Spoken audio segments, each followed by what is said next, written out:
E aí, Drug, tudo bem? Tudo beleza. Tá nervosa? Um pouquinho. Vai precisar de um moloco com Velocete Sintemesca, não? Eu quero. Vamos lá.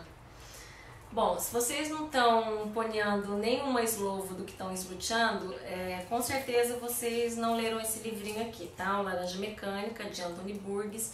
Esse livro foi escolhido para o Fórum Literário da Denise, entre pontos e vírgulas, e eu trouxe aqui minha amiga Márcia, quem acompanha meus vídeos já deve ter ouvido falar dela, tá? Então a gente resolveu fazer o vídeo ali, eu resolvi fazer o vídeo com ela, tá? Tava me sentindo muito Odinoque, né? Bom, o Anthony Burgess, ele é o... Burgess. Ele é um escritor inglês, ele nasceu em 1917 e morreu em 1993 com 75 anos, tá? No início da década de 60, ele foi diagnosticado com câncer cerebral terminal, os médicos deram acho que 6 semanas? 6 meses. 6 meses de vida, e ele acabou vivendo 40 anos, né? Seria bom se todo erro médico fosse para esse lado, né? Bom, quem acompanha os vídeos dos fóruns deve estar acostumado que são vídeos com spoilers, né? A gente costuma fazer um pequeno resumo aí da história para depois se iniciar na discussão, né? Então esse livro aqui é de 1962 e ele é considerado, junto com 1984, Admirável Mundo Novo e o Fahrenheit 451, uma das principais distopias, tá? Então a ação se passa numa Londres caótica, totalmente destruída e dominada por gangues, né? E o Alex, que é o protagonista da história, ele é o líder de uma das inúmeras gangues que saem aí à noite para encher a cara de moloco e drogas das mais variadas possíveis e cometer atos de violência. Então eles cometem estupro, cometem roubos, eles ganham dinheiro por roubos que eles cometem, agridem as pessoas. Não precisa ter um motivo, né? Não precisa ter um motivo, eles simplesmente agridem quem eles encontram pela frente. É um estilo, né? de vida. É um estilo de vida, exatamente. Só que eles não são os únicos, né? Então eles se deparam ali com outras gangues, acabam entrando em confronto, né? E você percebe que aquela cidade está totalmente dominada por essas gangues, que as pessoas elas têm medo de sair na rua, porque sabem que se saírem na rua elas vão estar sujeitas a ser vítimas aí de essa outra violência, né? De entra e sai, né? O velho entra e sai. E aí tudo bem, aí assim, o Alex, que é o líder, ele acaba se entrando em conflito com os próprios membros da gangue dele e eles acabam se ressentindo com ele e ele sofre uma traição pelos membros ali. De tal forma que eles fazem com que uma armadilha para que ele seja pego e ele acaba sendo preso pela polícia, tá? Antes acho que é importante falar por que o livro chama Laranja Mecânica, né? Primeiro, Laranja Mecânica foi uma ideia que o Burgess teve quando ele estava num pub. Ele ouviu alguém dizer, nossa, é uma gíria, esse fulano é tão bizarro que ele mais parece uma laranja mecânica. E o Burgess ficou com essa ideia na cabeça e queria escrever alguma coisa que tivesse esse título, Laranja Mecânica. E o livro se chama Laranja Mecânica porque uma das agressões que eles fazem, eles invadem uma casa onde mora um escritor e esse escritor está escrevendo um livro que se chama Laranja Mecânica. E eles destroem o manuscrito dele ali, estupram a esposa dele, que acaba morrendo depois, né? Eles deixam o cara, acho que inválido, né? Eles estupram meninas de 10 anos, acho que nem até os próprios pais dele acabam tendo medo dele, né? Bom, só que ele acaba sofrendo traição pelos membros e acaba sendo preso. Na prisão, ele toma conhecimento de um método que está sendo desenvolvido para recuperar os jovens, esses jovens delinquentes, de forma que eles nunca mais vão voltar a ser presos. O olhinho dele brilha, né? Fala, opa, nunca mais vou voltar a ser preso. Tipo, é vantagem, né? É vantagem, né? E ele acaba lutando para que ele seja submetido a esse tratamento que se chama método Ludovico. Ele não sabe o que é, mas é uma coisa que recupera, que deixa o cara bonzinho. É isso que ele quer. Uma curiosidade sobre o Alex é que ele é um verdadeiro fascinado por música. E não é qualquer música, ele gosta de música clássica e o seu ídolo maior é Beethoven, tá? Bom, e aí as coisas acontecem de tal forma ali na cadeia que ele acaba sendo candidato ali a cobaia para o método Ludovico. E em que consiste esse método? É o que ele pergunta pro doutor lá que vai começar o tratamento. Fala, não, você vai apenas assistir a filmes. Você vai assistir filmes, em 15 dias você tá bom. Ele fala, nossa...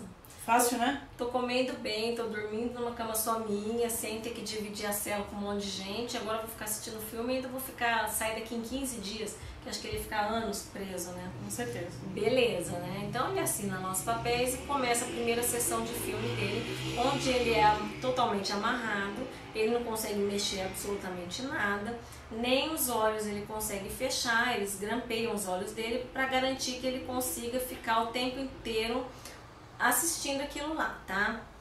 Bom, e o que passa na tela nada mais é do que as cenas de ultraviolência das quais ele foi o protagonista. Então, os estupros, as agressões, tudo tá ali na tela e ele tem que ver aquilo durante horas a fio.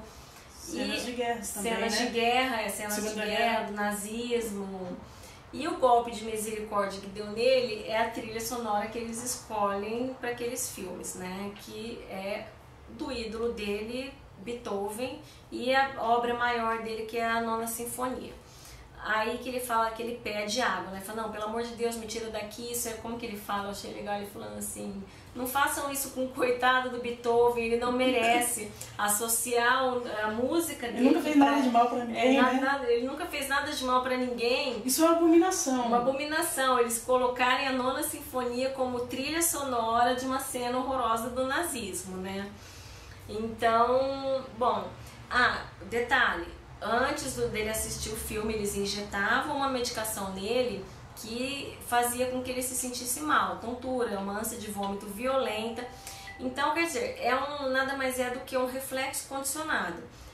Cada vez que ele via uma cena de violência, ele se sentia mal por causa da medicação, não por causa da cena que ele estava vendo. Mas com o tempo, ele acabou associando as duas coisas, né? O reflexo condicionado. Bom, depois de 15 dias ele tá bonzinho, mostra uma cena de violência pra ele. O que você acha disso aqui? Ele começa a passar mal, fala, não, você tá pronto pra voltar pras ruas ali. Bom, e ele volta pras ruas, bonzinho. Se ele vê qualquer cena de violência, mesmo sendo vítima dessa cena de violência, ele tenta se afastar daquilo porque aquilo gera todo aquele mal-estar que ele sentia, né? E que mais? E também relacionado a sexo também. Relacionado a sexo. E com o tempo, tudo aquilo que ele gostava, que é sexo, e principalmente a música que ele considerava divina e perfeita, ele associava aqueles sintomas, ele desencadeava nele aqueles sintomas. E com isso ele acaba resolvendo se matar, ele faz uma tentativa de suicídio que acaba sendo malfadada. E ele é internado no hospital, onde os médicos são contra esse método do Ludovico e submetem ele a uma espécie de hipnose em que ele volta a ser o Alex normal, né? Bom, a gente discute agora o livro ou fala do final, como que ele termina? Ou isso desenrola depois com a discussão?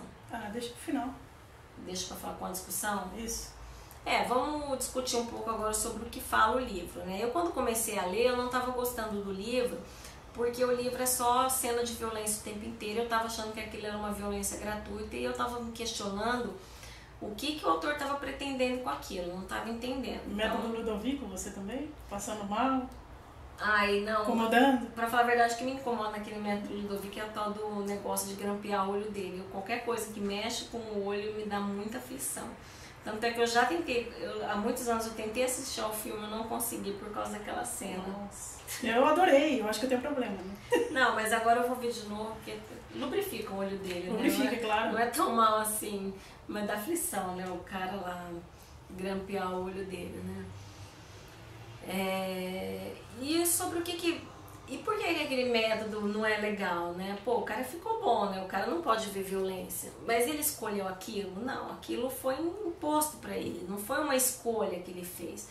Até quando ele fala pro capelão que ele quer ser submetido ao método Ludovico, o capelão é contra e fala, não, você vai estar escolhendo, eu acho que eu até selecionei uma frase aqui, em que ele fala... O Alex fala, não, mas eu vou ficar bom fazendo esse método, não vou? E o capelão responde, pode não ser bom ser bom. Pequeno 6655321. Ser bom pode ser horrível. Será que um homem que escolhe o mal é talvez melhor do que um homem que teve o bem imposto a si? Quer dizer, o que é melhor? Você ser o que você é, mal por natureza, ou você ser bom porque é uma coisa que não...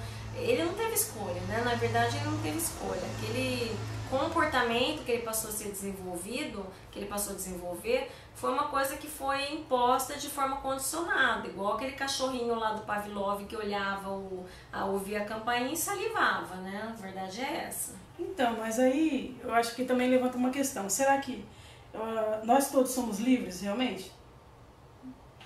Tudo nos é imposto? Na família. Forma, né? Você escolhe uma coisa?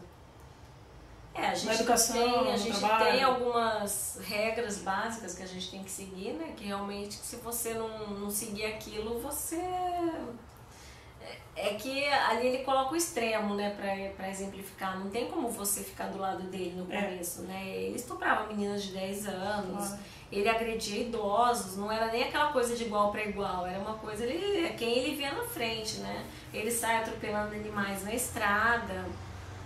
Então eu acho que o Birds justamente já deu assim uma situação limite, uma coisa crítica já para todo mundo ficar contra, porque para depois exemplificar o que ele quis falar, né? Que é a liberdade de escolha, né? Eu acho que o que ele quis realmente, o objetivo desse livro foi justamente esse, é tratar da importância do poder de escolha de cada um. O problema também é que esse método é imposto pelo Estado, então é uma questão política, né? Antes de ser uma questão moral e ética, é uma questão política. Então é muito fácil você pegar um marginal e impor alguma coisa assim, né? É muito fácil, você resolve o problema né, politicamente. E a gente sabe que a política nesse livro está muito entremeada mesmo, né? As questões, né? Talvez seja o Borges deve ter criticado a questão do Estado mesmo, da política, das formas de se fazer política, né? De resolver as questões ali. Né? De violência, a violência prisão. Violência, né? Porque, na verdade, então... porque também outra forma que o Estado encontra ali de coibir aquilo, ele recruta aqueles jovens marginais para serem policiais.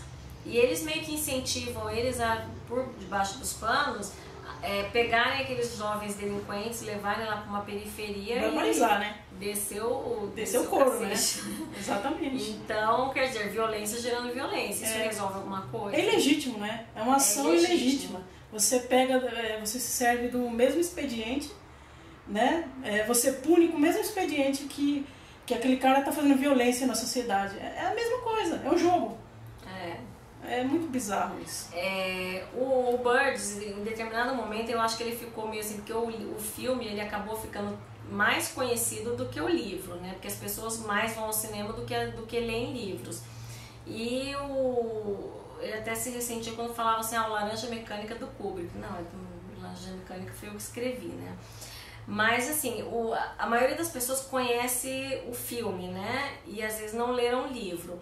Porque o livro, ele teve um capítulo a mais que foi suprimido da edição americana, que foi a edição que o Kubrick se utilizou para gravar o filme. Então, no livro, esse capítulo a mais, ele mostra um Alex arrependido, não digo arrependido, pode dizer que é arrependido? Não, eu acho que ele cai a ficha e ele diz, posso ter uma vida diferente. Eu acho que é por aí, assim. Essa ideia ele começa a ter, vendo um amigo dele, que era um ex-colega de gangue, casado e com projetos de fazer uma família, e ele começa a achar que aquilo vai ser legal pra ele. E ele começa a se colocar no papel de pai. Nossa, mas se eu tiver eu vou ter um filho, o que eu vou ter para ensinar para esse filho? E o que eu ensinar para esse filho, será que ele vai fazer? Quem que vai dar esse poder de escolha pro meu filho? Vai ser o meu exemplo? Vai ser o que ele quer? E o livro termina assim, o Alex amadurecendo essa ideia de querer ser um pai de família, e a partir daí ele vai vai sair em busca de formar família, quer dizer, ele amadurece de maneira natural, porque a partir daí ele já não tá mais hipnotizado. Né, não tá mais com o método lá, né? Ele consegue já ouvir Beethoven sem passar mal. Né? Uma coisa interessante da questão dos capítulos, que você mencionou, é que o Borges fez o livro com 21 capítulos, na verdade, né? Justamente com a ideia de amadurecimento, de ter 21 anos você tá maduro o suficiente para optar, né? Responsavelmente. Né? Esse método Ludovico, a gente é contra, mas tem uma parte do método que eu acho que, na minha visão de o que é justiça, eu acho que não é tão, assim, degradante, não é tão condenável assim, porque a ideia que eu tenho de justiça é essa. O Alex, ele foi obrigado a se confrontar com as cenas de violência que ele protagonizou, né? Com o estrago que ele fez. Na minha cabeça, eu imagino que um criminoso, ele só vai partir para uma reparação a partir do momento que ele se arrepende do que ele faz. E esse arrependimento eu acho que vem sob essa forma. A visão que ele tem, a lembrança que ele tem das vítimas, a ideia fixa do mal que ele gerou para uma série de gente. Claro que eu não tenho a ilusão aqui de achar que todo criminoso vai passar por isso, por esse arrependimento, mas eu acho que muitos passam, tá? Por essa coisa, assim, essa consciência que fica martelando na cabeça deles, nossa, mas o que foi que eu fiz? Como é que tá a família daquela pessoa a qual eu fiz isso? Então, é isso que eles fizeram ali, eles fizeram ele se deparar se confrontar com aquilo que ele fez. O errado foi que eles associaram tudo que ele mais gostava à música e a uma sensação de mal-estar através de uma medicação, né? Pegaram as paixões dele, né, e transformou no mal-estar, né? Transformou no mal-estar, então de tal forma que tudo ele associava, acho que tem aqui a frase, né?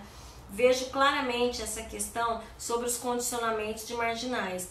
Música e o ato sexual, literatura e arte. Tudo agora deve ser uma fonte não de prazer, mas de dor. Então é isso, assim, acho que a gota d'água ali pro Alex foi realmente que o que ele mais amava no mundo era a música clássica, né?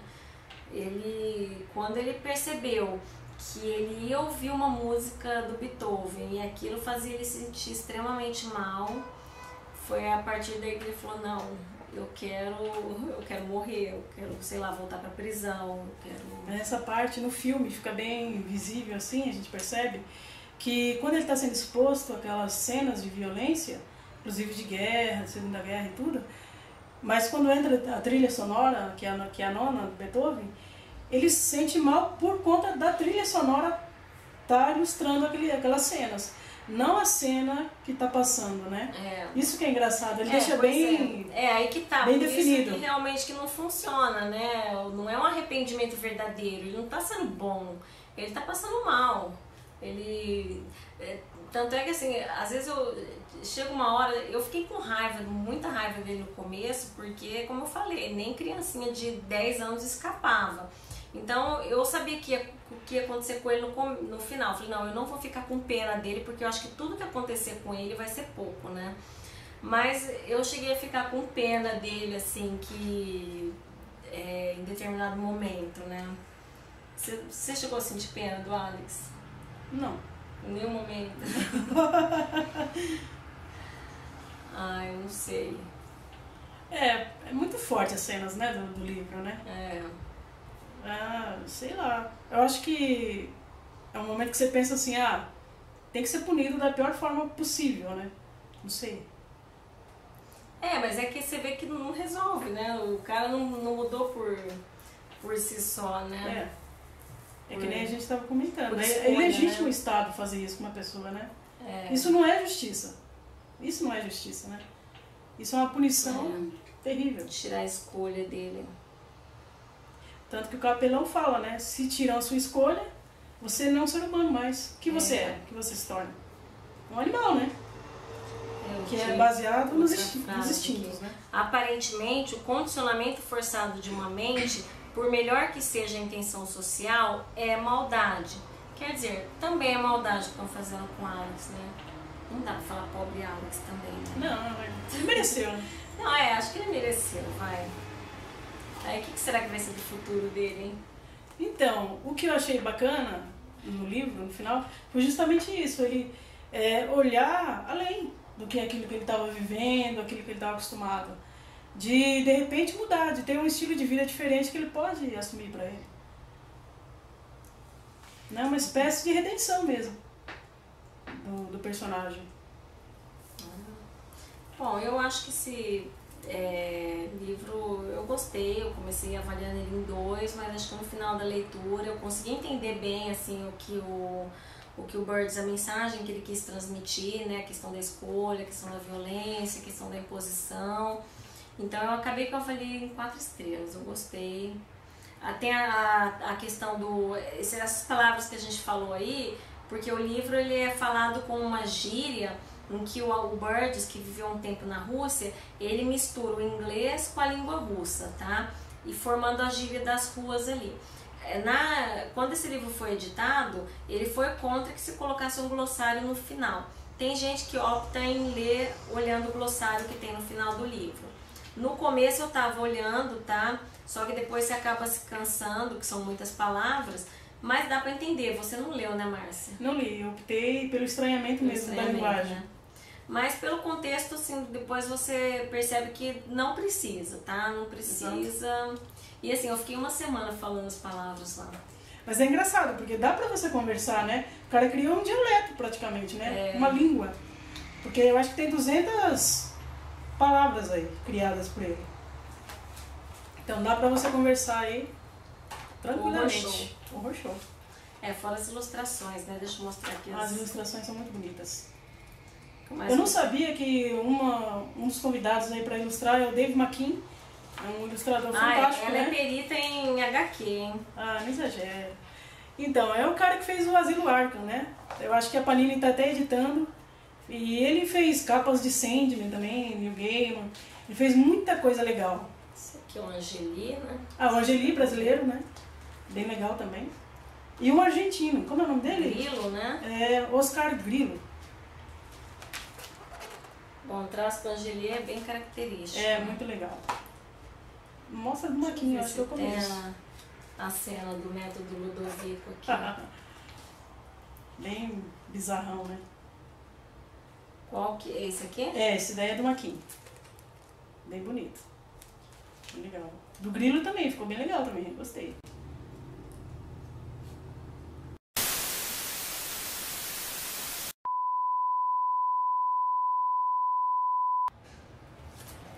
Então tá aqui, né? Do Grilo. Isso aí. Bom, esse aqui, essa edição tá muito bonita, tá? Vale a pena, ela tem uns ensaios ali do Burgess no final, muito bom de ler, então é isso. Espero que tenham gostado da participação especial. Quem sabe aí voltamos numa próxima vez para participar de um fórum ou de algum outro livro aí, falar de alguma HQ de repente. É isso. Até mais. Tchau.